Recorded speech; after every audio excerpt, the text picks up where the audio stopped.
Hey guys, welcome on my channel Seema holiday developer. तो friends, कैसे हो आप सब? फ्रेंड्स, जैसे कि आप लोगों को पता है कि हमारे चैनल पे अभी इंटरव्यू की सीरीज चल रही है, जावास्क्रिप्ट के इंटरव्यू क्वेश्चन। तो अभी जो हम क्वेश्चन डिस्कस कर रहे हैं वो स्ट्रिंग से रिलेटेड कर रहे हैं। ठीक है। तो अभी तक जो हमने डिस्कस किया है उसमें हमने ये डिस्कस किया है कि स्ट्रिंग के डाटा को हम ऑब्जेक्ट में कैसे कन्वर्ट करेंगे। ठीक। और जो स्ट्रिंग है उसको हम रिवर्स कैसे करेंगे। फॉर एग्जांपल, हमारे पास एक सेंटेंस है, तो उसमें हमें उस सेंटेंस के ईच एलिमेंट को रिवर्स कैसे करना है वो। ठीक है। तो आज की जो वीडियो है इसमें हम चेक करेंगे स्ट्रिंग को कंपेयर कैसे करना है। देखो, स्ट्रिंग को कंपेयर करना, इसमें भी बहुत सारी रिक्वायरमेंट है।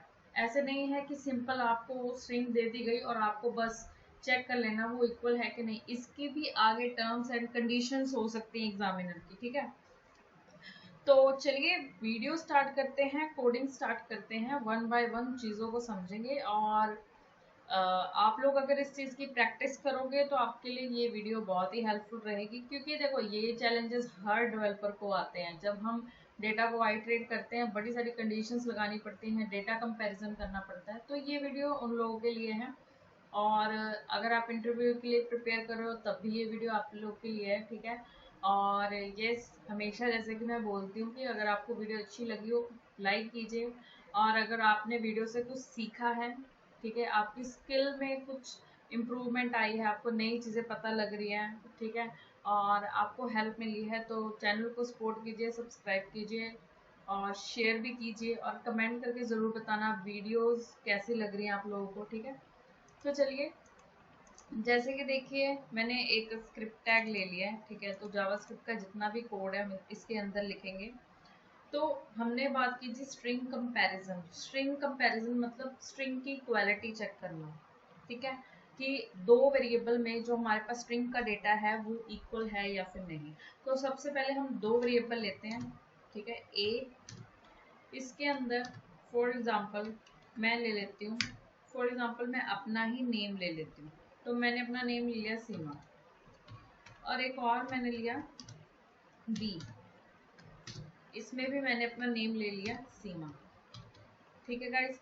तो गाइस, स्ट्रिंग को कंपेयर करने से पहले, अगर आप स्ट्रिंग को कंपेयर करो, सबसे पहले तो मेन चीज क्या होती है कि हम उसकी लेंथ चेक करें। अब अगर देखिए, अगर दो स्ट्रिंग की लेंथ ही नहीं सेम है तो हम कैसे इमेजिन कर सकते हैं कि वो स्ट्रिंग इक्वल होगी? नहीं हो सकती। ठीक है। तो सबसे पहले चीज क्या आती है, उसकी लेंथ को चेक करना। ठीक है। तो अगर मैं कह दूं if A dot length equal B dot length. ठीक है। अगर ए की लेंथ बी के इक्वल है, फॉर एग्जाम्पल यहाँ पर सीमा नहीं है, यहाँ पर रीमा है। ठीक है। ठीक है गाइस। तो किसी भी स्ट्रिंग की क्वालिटी चेक करने से पहले हमने उसकी लेंथ चेक करनी। अगर दो स्ट्रिंग की लेंथ ही नहीं इक्वल होगी तो ऑब्वियस ही बात है कि फर्दर प्रोसेस उसमें करने का कोई फायदा नहीं है। ठीक है। तो देखिए, अब मैंने क्या किया, दोनों में वैल्यूज हमने डिफरेंट कर दी स्टोर, है ना। ठीक है गाइस। तो 1 सेकेंड, ओके। तो दोनों में मैंने डिफरेंट डेटा स्टोर कर दिया। अब अगर मैं इसकी बात करूं तो इस केस में ये ट्रू है। अगर मैं लेंथ की बात करूं कि a dot length equal B dot length है, यस है। क्योंकि देखिए, इसमें भी 5 नंबर ऑफ करेक्टर है और बी में भी 5 नंबर ऑफ करेक्टर है। तो ये टेस्ट इसने पास कर लिया, ये इसके अंदर एंटर हो जाएगा। ठीक है। अब गाइस, इफ अगर जो नेक्स्ट है, यहाँ पे पता क्या करेंगे, अगर दोनों में करेक्टर ही सेम नहीं होंगे, ठीक है, तो हम उसको पहले ही चेक कर लेंगे console डॉट लॉग। देखिए गाइस, स्ट्रिंग की क्वालिटी चेक करने के बहुत सारे वे हैं। मैं बेसिक से आप लोगों को बता रही हूँ कि क्या क्या आप ऑप्शन यूज कर सकते हो स्ट्रिंग की क्वालिटी को चेक करने के लिए। ठीक है। तो यहाँ पर जी हमने लिख दिया लेंथ ऑफ स्ट्रिंग डिफरेंट। ठीक है। अगर ये इसमें एंटर करेगा तो ठीक है गाइस। बट क्योंकि दोनों में कैरेक्टर 5 ही हैं, तो मतलब कि वो यहाँ आएगा, ना कि वो एल्स में जाएगा। ठीक है, अगर कैरेक्टर नहीं इक्वल होते दोनों में तो वो एल्स में जाता। ठीक है गाइस, अब गाइस देखिए, अब इक्वालिटी चेक करने के बहुत सारे वे हैं, जैसे कि मैंने आप लोगों को बताया। यहाँ पर मैं क्या लिख रही हूँ, इफ, अगर, ओके, यहाँ पर मैं चेक करूँ ए इक्वल इक्वल इक्वल बी। ठीक है, तो इसका मतलब क्या कि ए का जो डेटा है अगर वो इक्वल इक्वल बी है, ठीक है, तो वो क्या करेगा, कंसोल डॉट लॉग। और इस वीडियो के एंड में जो केस मैं आप लोगों से स्ट्रिंग का डिस्कस करूंगी ना, वो थोड़ा तो वो इंटरव्यूअर जरूर पूछेगा, स्ट्रिंग का ही है, वो जरूर पूछेगा कि भाई हाँ नॉट, ठीक है, नहीं तो अगर दोनों इक्वल नहीं है तो एल्स में चला जाएगा, नॉट इक्वल। ठीक है, तो हमारी जो आउटपुट होएगी वो आएगी नॉट इक्वल। तो देखिए हमारे पास क्या आ गया, नॉट इक्वल। ठीक है, अब अगर मैं इसमें से एक कैरेक्टर रिमूव कर दूं बी में से और उसको सेव करूं, अब हमारी आउटपुट आएगी length of string different equal नहीं है, तो आ गया लेंथ ऑफ स्ट्रिंग डिफरेंट। ठीक है गाइस, क्योंकि देखो उसने पहले ही लेंथ चेक, अगर लेंथ ही नहीं मैच करी तो आगे आइट्रेशन वो करेगा ही नहीं, वो एल्स में ही चला। ठीक है गाइस, तो देखिए ओके फाइन, ठीक है, और देखिए जो हमारा ए है उसमें लोअर केस में है, अगर मैं यहाँ पर एस कर दूं कैपिटल में और नेम में सेम ही रखूं सीमा, इसको मैंने कैपिटल में कर दिया सेम। अब देखिए ये इसके अंदर तो एंटर हो जाएगा क्योंकि दोनों की लेंथ तो सेम ही है। ठीक है, बट वो इक्वल इक्वल वाली कंडीशन फिर भी नहीं क्लियर कर पाएगा क्योंकि उसके अकॉर्डिंग ये दोनों स्ट्रिंग अलग है, क्योंकि उसमें जो एस है लोअर में है, इसमें बी में जो एस है वो कैपिटल में है, तो अभी भी आएगा नॉट इक्वल। गाइस, और अगर आपको, तो गाइस हमारे पास आ गया नॉट इक्वल, बट एक चीज नोटिस की, दोनों स्ट्रिंग तो सेम ही है, फिर हमें नॉट इक्वल क्यों दे रहा है, तो यहाँ पर हम एक मेथड यूज कर सकते हैं, डॉट टू लोअर केस। ठीक है, और यहाँ पे भी आप यूज करें डॉट टू लोअर केस। ठीक है, अब देखिए ये जो लोअर केस है ना, ये पूरे को ही, मतलब अगर ये लोअर में नहीं भी है या कुछ भी है, फॉर एग्जांपल ये ऐसे है, पर दोनों में हमें तो पता है ना कि स्ट्रिंग तो सेम ही आ रही है, जो मीनिंग है उसका स्ट्रिंग का, ये जो नेम है वो तो सेम ही है, S E capital E M में भी सीमा है, कैपिटल एस डब्ल्यू एम में भी सीमा ही है। ठीक है, बट प्रॉब्लम क्या आ रही थी, वो कंपेयर ही नहीं कर पा रहा था, उसको वो कैपिटल में मिल रहा था एक एस और एक एस लोअर में मिल रहा था। अब हमने क्या किया कि ए को भी लोअर केस में कन्वर्ट कर दिया और बी को भी लोअर केस में कन्वर्ट कर दिया, तो ऑब्वियस है जब दोनों ही लोअर केस में हो जाएंगे तो स्ट्रिंग हमारी क्या होगी, इक्वल होगी, और अब इसकी आउटपुट आएगी इक्वल। तो अब हम देख लेते हैं, ये देखिए हमारी आउटपुट आ गई इक्वल। आई होप आपको यहाँ तक जो कंसेप्ट होगा वो क्लियर होगा। ठीक है गाइस, अगर आपने इस स्टेप को यहाँ पे पेस्ट कर दो और यहाँ पे एंड ऑपरेटर यूज कर लो और ये कंडीशन की फिर जरूरत नहीं है, इसको मैं रिमूव कर दे रही हूँ, सेव किया। अब देखो पहले वो लेंथ चेक करेगा, दोनों में लेंथ इक्वल है, मतलब नंबर ऑफ कैरेक्टर इक्वल है दोनों में, नंबर ऑफ कैरेक्टर कितने हैं, ऊपर भी 5 है नीचे भी 5 है, ए और बी में सेम है। ठीक है, उसके बाद वो चला गया एंड के बाद वाली कंडीशन में, फिर उसने चेक किया कि ए जो है क्या वो बी के इक्वल है, हाँ है, तो ये दोनों ही कंडीशन सेटिस्फाई कर रही है, तो आंसर आ जाएगा इक्वल। ठीक है गाइस, ये जो टू लोअर केस है ये जावास्क्रिप्ट के ही मेथड है, ये क्या करते हैं जो भी हमारा स्ट्रिंग है या फिर जो भी हमारे पास वर्ड है वो उसको लोअर केस में कन्वर्ट कर देगा, और इससे स्ट्रिंग कंपैरिजन काफी इजी रहेगा, फ्लक्चुएशन नहीं आएगी इन फ्यूचर भी, जो भी डाटा आ रहा है आप उसको पहले ही लोअर केस में कन्वर्ट कर दे रहे हो, तो इन फ्यूचर भी आपको कोई इशू नहीं आएगा। अगर वो अपर में आ रहा है, अपर में सारा वर्ड नहीं आ रहा है, कुछ उसके कैरेक्टर अपर में है लोअर में है, तब भी फ्लक्चुएशन नहीं आएगी अगर दोनों में स्ट्रिंग जो है उसका मीनिंग सेम है। ठीक है गाइज, तो ये तो हो गया एक वे, ठीक है, स्ट्रिंग को कंपेयर करने का। ये तो हो गया एक केस स्ट्रिंग को कंपेयर करने का, ठीक है। तो इसे मैं कमेंट कर देती हूँ। अब जो हमारा सेकंड केस है हम वो देख लेते हैं। तो सेकंड केस में गाइस क्या है, सेकंड केस में ये है कि मैं डेटा चेंज कर देती हूँ फॉर एग्जांपल, या फिर हम यही डेटा ले लेते हैं, है ना। तो सेकंड केस हमारा जो होगा उसमें हमने देखना है कि जो ए है, ठीक है, उसमें जो नंबर ऑफ कैरेक्टर हैं, जैसे अगर मैं ए में बात करूं तो कितने ई हैं, इसमें 2 ई है, ठीक है, एक एम है, एक ए है और एक एस है। क्या जितने नंबर ऑफ कैरेक्टर, जिस तरीके के कैरेक्टर ए में है, क्या बी में भी हैं? अगर मैं थोड़ी सी सिंपल वर्ड लूँ यहाँ पे, मे बी ये समझना थोड़ा इजी होगा, ठीक है। तो जैसे कि मैंने लिया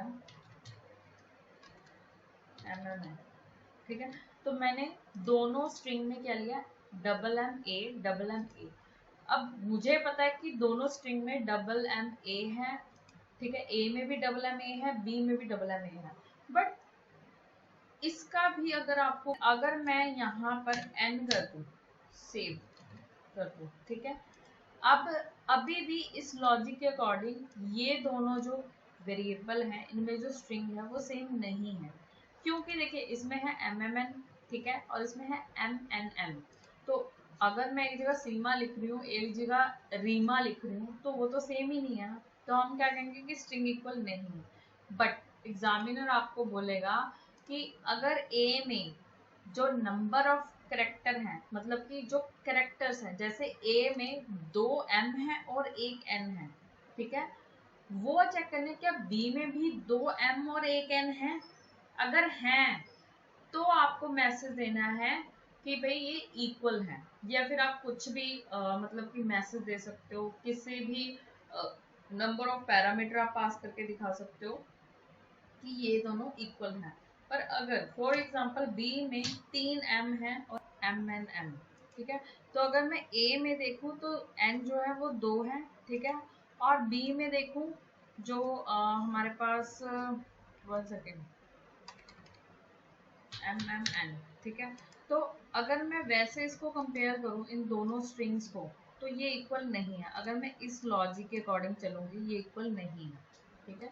बट अगर मैं करेक्टर देखूं, ए में भी जो एम है वो 2 है, बी में भी जो एम है वो 2 है, ठीक है, और ए में जो एन है वो 1 है और बी में भी 1 ही एन है। तो इस नजरिए से अगर मुझे ये इंटरव्यू क्वेश्चन आया था कि आपने करेक्टर चेक करने हैं कि अगर ए में 2 एम है तो क्या बी में भी है, ए में 1 एन है तो क्या बी में भी है, इसके लिए जो लॉजिक है वो अब हम डिस्कस करेंगे, ठीक है।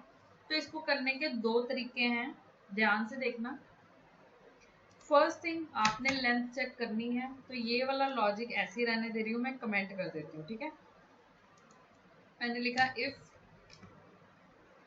ए डॉट लेंथ, और लेंथ तो आपने चेक करनी ही करनी है, क्योंकि अगर लेंथ ही नहीं होगी इक्वल तो फर्दर प्रोसेस करने का कोई फायदा नहीं, ठीक है। लेंथ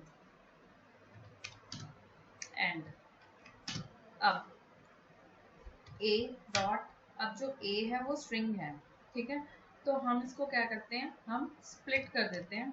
मैंने इसको स्प्लिट किया, स्प्लिट करने के बाद ये क्या करेगा, उसको एरे में कन्वर्ट कर देगा, ईच कैरेक्टर का एरे बना देगा। उसके बाद हमने उसको सॉर्ट कर देना है, तो इसकी होगी सॉर्टिंग, ठीक है। उसके बाद डॉट ज्वाइन, फिर से उसको ज्वाइन कर दिया। अब इसको हमने कंपेयर किया, जो बी है उसके लिए भी सेम ही लॉजिक लगेगा। यहाँ पे मैंने कॉपी पेस्ट कर दिया बी, ठीक है। तो 1 सेकेंड, ओके। तो अगर आप एल्स यहाँ पे ले लेते हैं, ठीक है। तो अगर ये इक्वल है तो हमारे पास कंसोल में आ जाएगा कंसोल डॉट लॉग इक्वल, ठीक है। नहीं तो कंसोल डॉट लॉग, आप चाहो तो फंक्शन भी बना सकते हो स्ट्रिंग की, ठीक है। तो अगर मैं कंसोल करूं तो इसका जो रिजल्ट है वो आना चाहिए इक्वल। तो देखते हैं, तो देखिए हमारे पास इक्वल है। अब आप बोलोगे कि ये इक्वल कैसे आया, ठीक है। तो जो मैंने ये लॉजिक लगाया ना, इसको हम यहाँ पे कंसोल करते हैं कि एक्चुअल में हुआ क्या, डॉट लॉग, ठीक है। कॉमा बी के लिए भी, जो हमने बी के लिए कोड लिखा है वो भी, यहाँ पर मैंने लिखा बी, सेव किया, ये देखो क्या आया, उसने दोनों स्ट्रिंग को इक्वल कर दिया। पर कैसे किया देखो, अब हम वन बाय वन समझेंगे कि हो क्या रहा है, ठीक है। सबसे पहले जो हमारे पास ए था,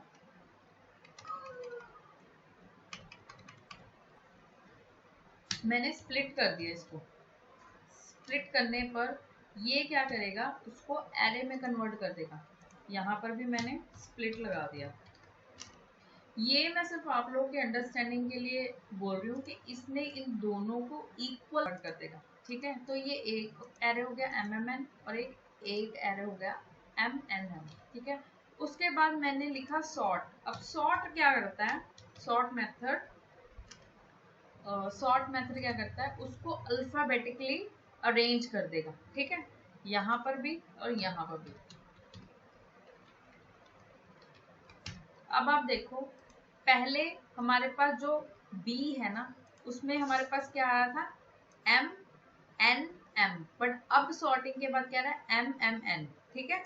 और यहाँ पर भी उसने सॉर्ट कर दिया क्योंकि M जो है इनके पहले आता है, ठीक है। तो दोनों को सॉर्ट कर, अब दोनों एरे तो इक्वल हैं, ठीक है। बट एरे को डायरेक्ट कैसे आप कंपेयर करोगे, इसके लिए उन्होंने यूज किया ज्वाइन, डॉट ज्वाइन। अब ज्वाइन क्या करेगा, इसको फिर से नॉर्मल स्ट्रिंग में कन्वर्ट कर देगा, ठीक है, डॉट ज्वाइन।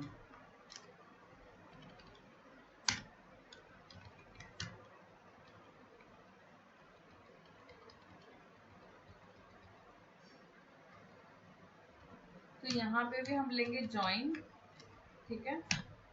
और ये भी स्प्लिट की तरह है, बट स्प्लिट क्या करता है, स्ट्रिंग को एरे में कन्वर्ट करता है। ये फिर से उस एरे को स्ट्रिंग में कन्वर्ट कर देगा, नॉर्मल स्ट्रिंग में।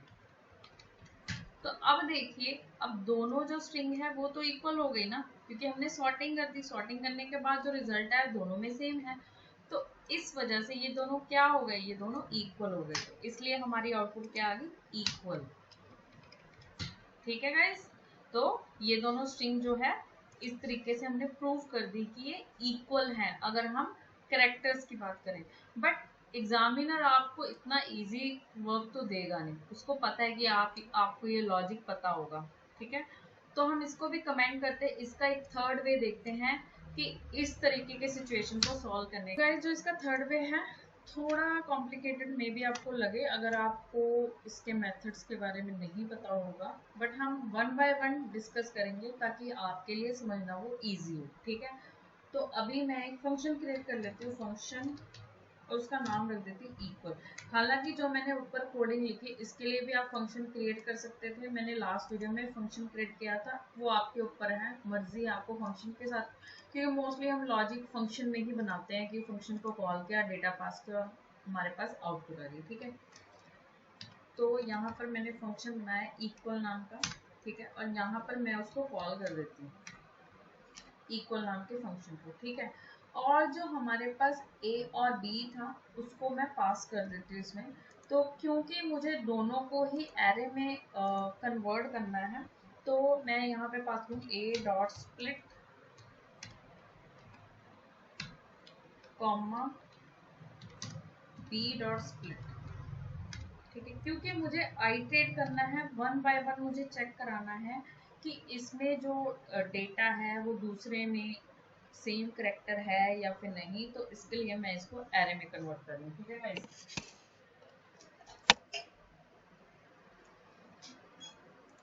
तो यहाँ पर जी मैंने ले लिया xy। ठीक है, अगर अब मैं यहाँ पर xy को प्रिंट कराऊँ, हमारे पास a भी ये है, इसको मैं कॉपी कर लेती हूँ, यहाँ पर पेस्ट कर देती हूँ, आपको समझना इजी हो जाएगा। ठीक है गाइस, तो ये लिया। ठीक है, तो यहाँ पर अगर मैं कंसोल कराऊँ, console dot log x, y, ठीक है, सेव, तो यहाँ पर देखिए दोनों का एरे बन गया, बट एरे में जो नंबर ऑफ कैरेक्टर है दोनों में ही सेम, बट वो अलग अलग पोजीशन पर है। ठीक है, तो हम इस केस में तो इसको बोल नहीं सकते कि भाई ये इक्वल है, नहीं हो सकता। ठीक है, उसके बाद मैं यहाँ पर ले रही हूँ एक फोर लूप। ठीक है, और मैं यहाँ, आप चाहो तो यहाँ पर नॉर्मल फॉर लूप यूज कर सकते हो, यहाँ पर मैं फॉर ऑफ यूज कर रही हूँ। ठीक है, वैसे तो आप किसी भी लूप के साथ ये चीज वर्क कर सकते हो, ऐसा कोई इशू नहीं है, दोनों के साथ ये वर्क करेगा। ठीक है गाइस, तो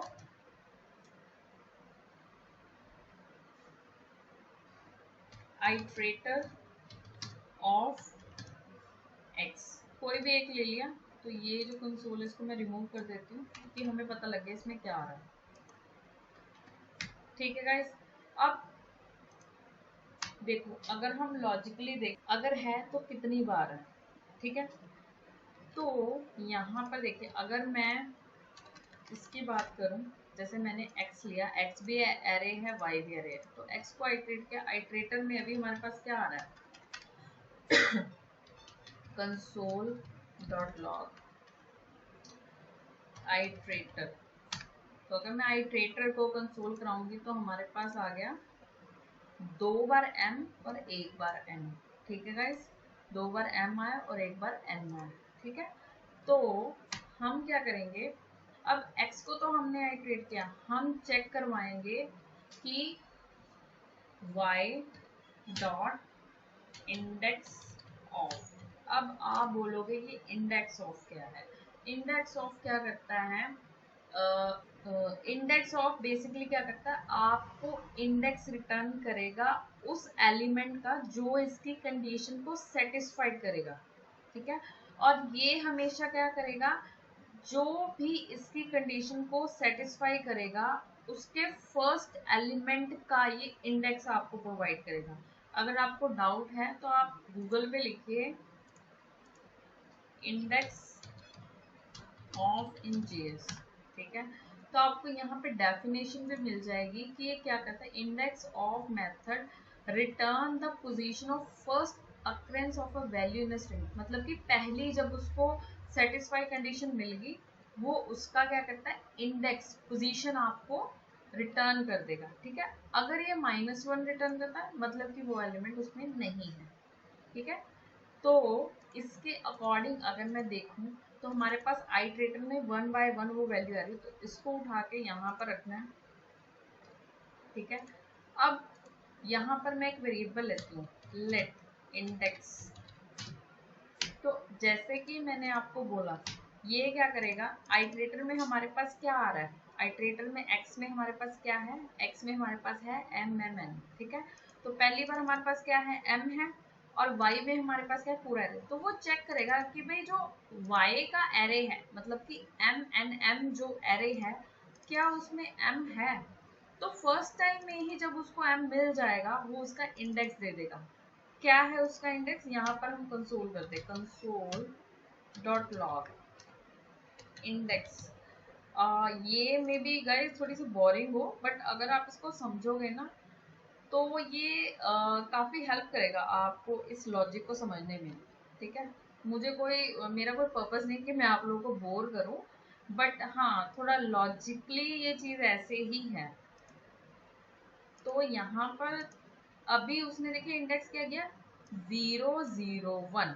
ठीक है, ठीक है, तो लगाएंगे इफ अगर जो हमारा इंडेक्स आया है वो नॉट इक्वल टू -1 है, मतलब कि जो हम डेटा फाइंड आउट कर रहे हैं इंडेक्स के थ्रू इस एरे में, y के एरे में, अगर वो डाटा उसके अंदर है, ठीक है, तो कभी भी -1 तो आएगा नहीं, ठीक है।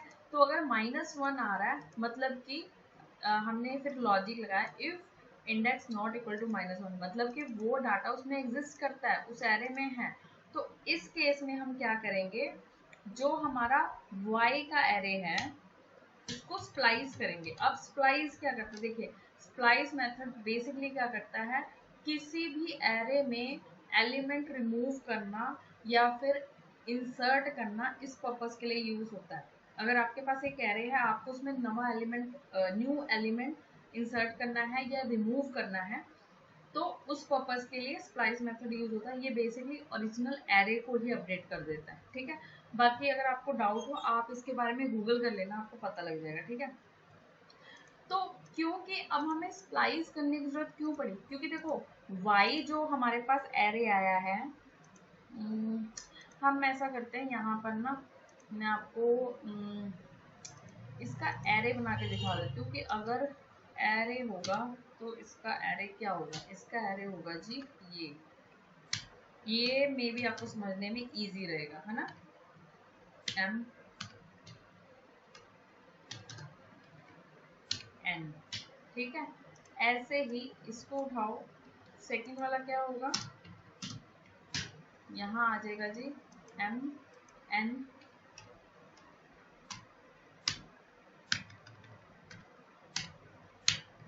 ठीक है। तो अब मे भी आपको समझने में इजी रहेगा। तो जो x है वो क्या है, वो a है, ठीक है। x में 1 by 1 क्या आएगा, पहले m आएगा। तो उसने चेक किया जी जो हमारा m है क्या वो y एरे में है, हाँ है। तो इसने क्या रिटर्न किया, कहाँ पे है, वो 0 में है। मतलब कि इंडेक्स जो है -1 नहीं आया, ठीक है, वो 0 आया, तो वो इसके अंदर एंटर कर देगा।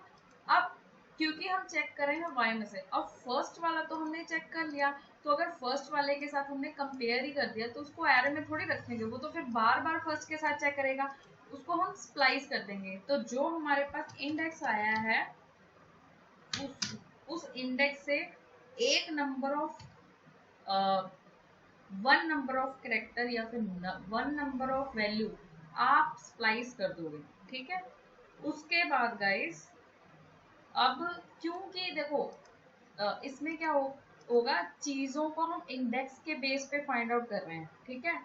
और जैसे जैसे वो आइटरेट करता रहेगा वैसे वैसे वो जो हमारा एरे है ना जिसमें से वो सर्च कर रहा है चीजों को, ठीक है, उसको हम स्प्लाइस करते रहेंगे, वो कम होता रहेगा। क्योंकि m को तो हमने कंपेयर कर ही लिया है, दोबारा थोड़ी ना हम सेम m के साथ कंपेयर करेंगे, तो उसको रिमूव करना है हमें ओरिजिनल एरे से, ठीक है।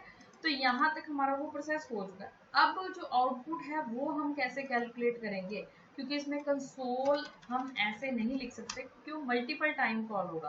तो इसका रिजल्ट चेक करने के लिए मैंने यहाँ पर लिया लेट, ठीक है, यहाँ पर है 0, ठीक है गाइस। तो जैसे जैसे ये फंक्शनैलिटी चलेगी, जो काउंट होगा वो क्या होगा, काउंट होगा प्लस प्लस, ठीक है। अब जो रिटर्न होगा वो होगा count,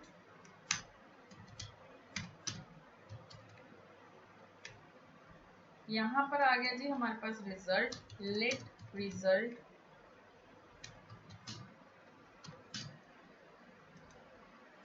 console dot log result.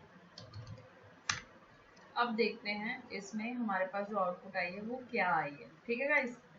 तो हमारे पास आया 3। अब ये 3 का क्या मतलब है, 3 का मतलब है कि जितने नंबर ऑफ कैरेक्टर इसमें थे उतने ही नंबर ऑफ कैरेक्टर इसमें हैं और तीनों के तीनों सेम हैं। अगर मैं यहाँ पर जैसे मैंने लिखा M, बट अगर देखा जाए स्ट्रिंग तो सेम नहीं है, but number of character, sorry, character जो है दोनों में सेम है। अगर ए में 2 M है तो बी में भी 2 M है, ए में 1 N है तो बी में भी 1 N है। बट अगर मैं यही यहाँ पर लगा दूंगी ना 0, सॉरी ओ मोन, तो देखिए 2। अब 2 का क्या मतलब है, 2 का मतलब जी दोनों में जो कैरेक्टर हैं वो 2 ही मैच हो रहे हैं, तीसरा नहीं मैच हो रहा। तो आ गया 1, मतलब दोनों में कितने मैच हो रहे हैं, एक ही मैच हो रहा है, ठीक है। और अगर सेम मैच होगा, अगर कुछ भी नहीं मैच हो रहा तो आ गया 0, कोई मैच नहीं हो रहा। अगर सेम है MNM तो 3। ऐसे ही अगर मैं अपना नेम ले लेती हूँ, फॉर एग्जाम्पल मैंने अपना नेम लिया सीमा और नीचे मैंने ले लिया जी रीमा, तो उसने बोला 4, मतलब दोनों में 4 कैरेक्टर ही सेम आ रहे हैं, फिफ्थ वाला नहीं है क्योंकि इसमें एस है, इसमें आर है, बाकी सेम है, ठीक है गाइज। अब गाइज मैं ये नहीं कहती कि इस लॉजिक को करने के लिए यही एक मेथड है, ये ऊपर वाला भी है जो मैंने आपको बताया। आप मेथड्स जो प्री डिफाइंड मेथड है जावास्क्रिप्ट के, उनको यूज करके भी ये कर सकते हो। बट अगर एग्जामिनर आपको बोलता है कि आप शॉर्ट मेथड नहीं यूज कर सकते तो उस केस में आप ये लॉजिक भी यूज कर सकते हैं। अब मैं ये भी नहीं कहती कि इस इशू के लिए यही एक लॉजिक है जो मैंने लिखा है, मल्टीपल लॉजिक है, इसका एक अनदर वे भी है, वो हम किसी और वीडियो में डिस्कस करेंगे। बट मुझे लगता है अगर आप इस चीज को अच्छे से समझ लोगे ना तो ये आपको इजी लगेगा, आई थिंक सो।